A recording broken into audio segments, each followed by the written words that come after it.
Hello friends, यदि आपको मेरा वीडियो अच्छा लगे तो please subscribe my channels and bell notification button को ऑन करें for latest updates and video को लाइक्स और शेयर करना ना भूलें। नमस्कार, मैं अनिल मौर्य एएमएस ट्यूटोरियल पे आप सभी का बहुत बहुत स्वागत करता हूं। प्रॉब्लम ऑफ ऑर्थोगोनल मैट्रिक्स के इस लेक्चर में बहुत इंपॉर्टेंट टॉपिक है my dear friends and my dear student कि डिटरमाइन द कांस्टेंट की वैल्यू को हम कैसे निकालेंगे जब मैट्रिक्स ऑर्थोगोनल हो। इससे पिछले लेक्चर्स में हमने ऑर्थोगोनल की बेसिक प्रॉपर्टीज के बारे में पढ़ लिया था और प्रॉब्लम्स। तो आइए इसके अब इस कंसेप्ट को हम कैसा यूज करके सॉल्व करते हैं। कह रहे कि determine the value of this ABC is orthogonal. कह रहे कि ये जो मैट्रिक्स है उस ऑर्थोगोनल अब है, तो एबीसी जो वैल्यूज है उसको कांस्टेंट की वैल्यू को फाइंड करना है। तो आइए शुरू करते हैं इसके सॉल्यूशंस को। जो बेसिक फंडामेंटल रहेगा,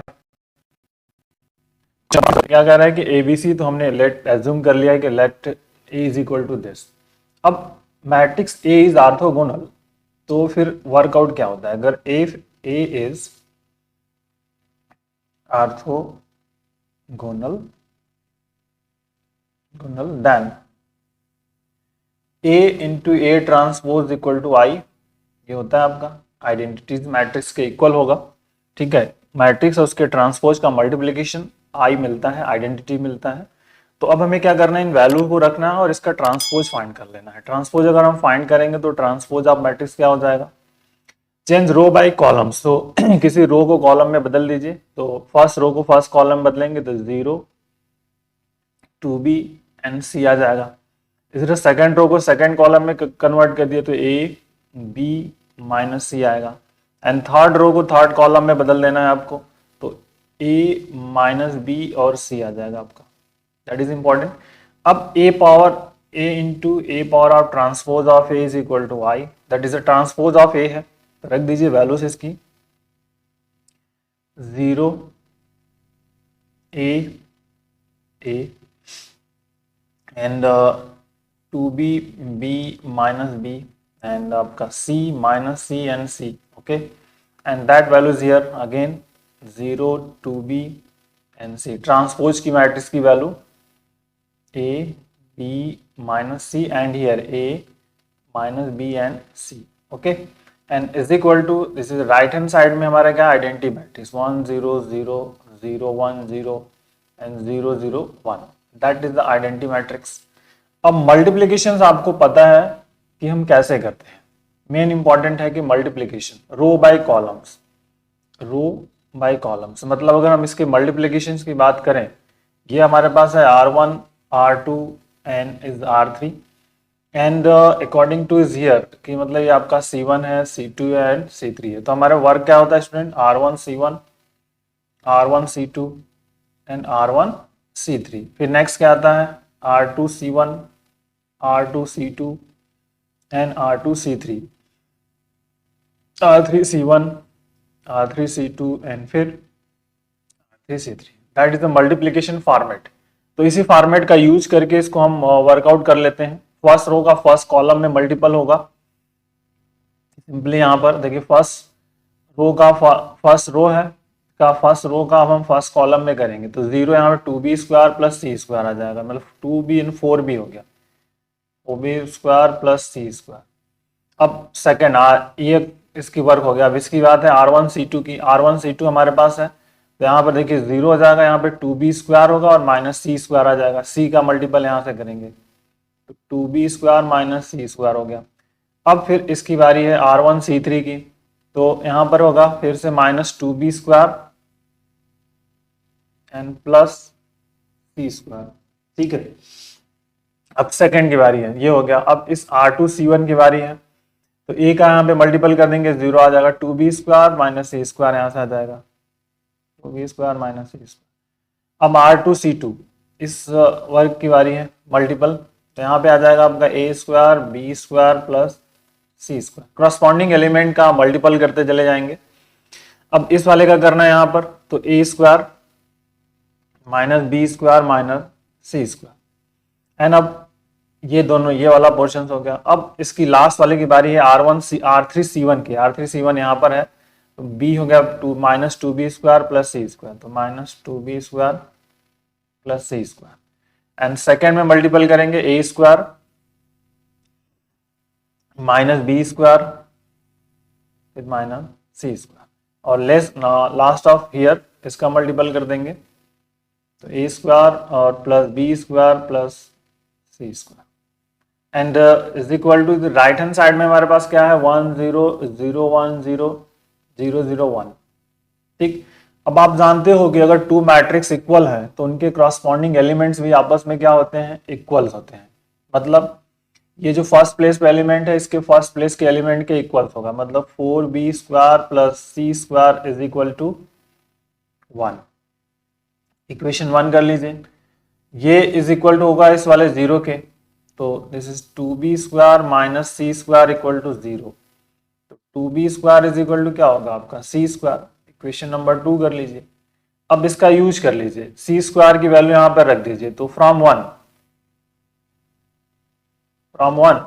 सी स्क्वायर रख देंगे तो 4b स्क्वायर, ठीक है, plus C square sorry 2b square is equal to 1 हो जाएगा। तो 6b square is equal to 1। ठीक है, तो 6b स्क्वायर इक्वल टू 1, तो b is equal to b square is equal to क्या होगा 1/6 हो गया। Okay, and imply that b is equal to हम फाइंड करते हैं तो 1 प्लस 100 माइनस 6। अब b की वैल्यूज को हम क्या करेंगे, ये जो b हमें फाइंड आउट हो गया है, b की वैल्यू यहाँ पे 2 रख दीजिए। तो from 2 putting the value of b इन 2, तो यहाँ पर रख दीजिए हमसे यहाँ से, तो सी स्क्वायर इज इक्वल टू आपका है 2b square, 2 into B square हमारे पास है 1/6, दिस इज 1/3 हो गया। तो c इज इक्वल टू हो जाएगा प्लस माइनस 1/√3। तो b एंड c मिल गया, लेकिन अब थर्ड एक और लेना है जिसमें कि a इंक्लूड हो, तो मान लीजिए ये वाला पोर्शन ले लेते हैं, यहां से यहाँ पे 1, तो कंपेयर कर दिया तो a square plus B square plus C square is equal to 1। अब putting the value of b square and c square, तो a स्क्वायर बी स्क्वायर हमारे पास कितना है 1/6, सी स्क्वायर कितना है 1/3 इज इक्वल टू 1। सिंप्लीफाई करिए, a square is equal to 1 minus 1/6 minus 1/3। Take LCM, LCM ले लेना है, 6 एलसीएम हो गया आपका, 6 माइनस 1 माइनस 2, सो ये मिल गया आपका 3/6 इज 1/2। ए स्क्वायर की वैल्यूज 1/2, तो a इज इक्वल टू क्या मिलेगा प्लस माइनस 1/√2। तो जो नॉर्मल वैल्यूज हमने फाइंड कर ली कि a इज इक्वल टू हमें क्या मिल गया plus minus 1/√2, b is equal to हमें फाइंड हो गया plus minus 1/√6 and c is equal to हो गया प्लस माइनस 1/√3। तो ये वैल्यूज हो गई आपकी ए बी सी की, जिसके लिए वो मैट्रिक्स जो गिवन है वो ऑर्थोगोनल हो जाएगा। ओके, आइए नेक्स्ट क्वेश्चन पे आते हैं। क्वेश्चन नंबर 2 हमारे पास है, इसके सॉल्यूशन की बात करनी है कि ए इज ऑर्थोगोनल है, तो find the A B C.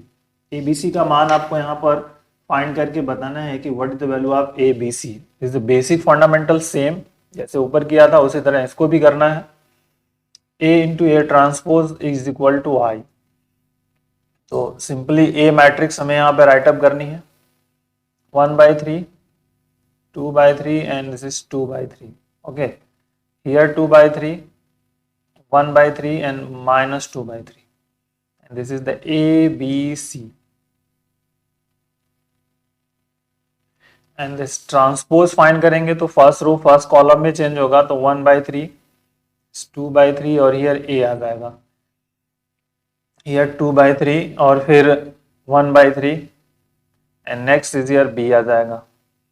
First row first second first row first column हो गया, second third row third column हो जाएगा, तो 2/3 minus 2/3 and here C, and outside is here 1 0 0 0 1 0 0 0 1।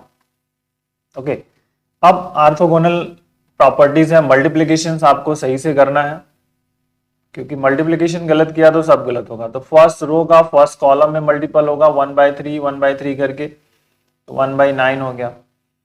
2/3 फिर यहाँ 2/3 है, 2/3 करेंगे तो दिस इज द 4/9 हो गया, एंड प्लस यहाँ पर a है तो a इंटू ए यहाँ पे a स्क्वायर हो जाएगा। फर्स्ट मिल गया यहाँ पे मल्टीप्लीकेशन। अब फर्स्ट रो का सेकंड में करेंगे तो 1/3 इंटू 2/3 मतलब यहाँ पे हो गया 2/9। ठीक, प्लस 2/3 और 1/3 कितना हो गया आपका 2/9 अगेन, एंड फिर यहां से plus A B, A into B. अब इसमें आ जाइए 1/3 इंटू तो 2/3, 2/9। नेक्स्ट यहाँ 2 -2 तो माइनस यहाँ पे हो जाएगा -4/9 एन ए सी प्लस ए सी। अब सेकंड वाला आइए, इसका फिर से इसमें करेंगे तो 2/9 आएगा, ठीक। 1/3 का इसमें करेंगे तो प्लस 2/9 आएगा अगेन, एंड बी का कर देंगे इसमें तो प्लस ए बी आ जाएगा। फिर अब इस वाले का करना है तो 4/9, सेकेंड रो का सेकेंड कॉलम में 1/3 है तो वो plus 1/9 and plus B square, and is here आइए तो 4/9, 1/3 का यहां पे करेंगे तो -2/9 एंड फिर plus B C, okay. And last conditions यहां पर है 2/3 इसमें कर देंगे तो 1/3 मतलब 1/9 आ गया, ठीक है 1/9, और यहां से -2 तो -4/9, ठीक है 2/3 और सॉरी 2/9 यहाँ पे आएगा 2/9, ओके -4/9 और प्लस ए सी, ठीक। अब 4/9 माइनस इसमें करेंगे तो 2/9 एंड फिर इसमें कर दीजिए तो सी हो जाएगा plus B C, and last requirement is here इसका मल्टीपल कर दीजिए तो 4/9 अगेन, -2 है प्लस है तो प्लस 4/9, ठीक है। Another is here plus C square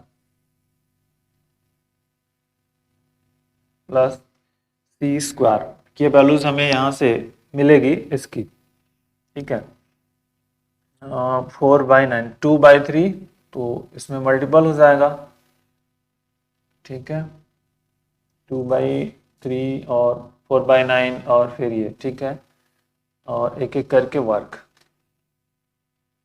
अब इसके सोल्यूशन पे हमें फोकस करना है कि बेसिक जो इसका सोल्यूशन होगा वो क्या होगा हमारा, क्योंकि मेन इंपॉर्टेंट है इसका सोल्यूशन ही मेन इंपॉर्टेंट टास्क है। अगर हम सोल्यूशन को सही से नहीं करेंगे तो फिर प्रॉब्लम्स होगी, ठीक है। तो सोल्यूशन को हमें सही से करना है, दैट इज हियर। और राइट हैंड साइड में हमारे पास जो पोर्शन है 1 0 0 0 1 0 0 0 1 ये हमारे पास है। तो अब इसी को आपको मॉडिफाई देखिए, तो अब हमें करना है क्या, सॉरी अब ये जो रिजल्ट्स हमारे पास हैं इन्हीं का यूज कर लेना है सिंपली, जो आपको पता है कि क्रॉसपॉन्डिंग एलिमेंट से इक्वल होते हैं। तो देखिए डायगोनल यहाँ बी स्क्वायर यहाँ भी है, यहाँ सी स्क्वायर है, बस तीनों को एक ले लीजिए तो 5/9 हो गया plus A square is equal to 1, imply that A square is equal to 1 minus 5/9 is equal to क्या होगा आपका 4/9 हो गया, ठीक है। तो imply that A is equal to क्या हो जाएगा आपका अंडर रूट में 4/9 या प्लस माइनस 2/3, ओके। अब इस वाले पोर्शंस को ले लेते हैं, तो again this is 5/9 plus A square is equal to 1, imply that A square is equal to 1 minus 5/9, ठीक है 4/9 यहाँ sorry B square not A square, that is a B square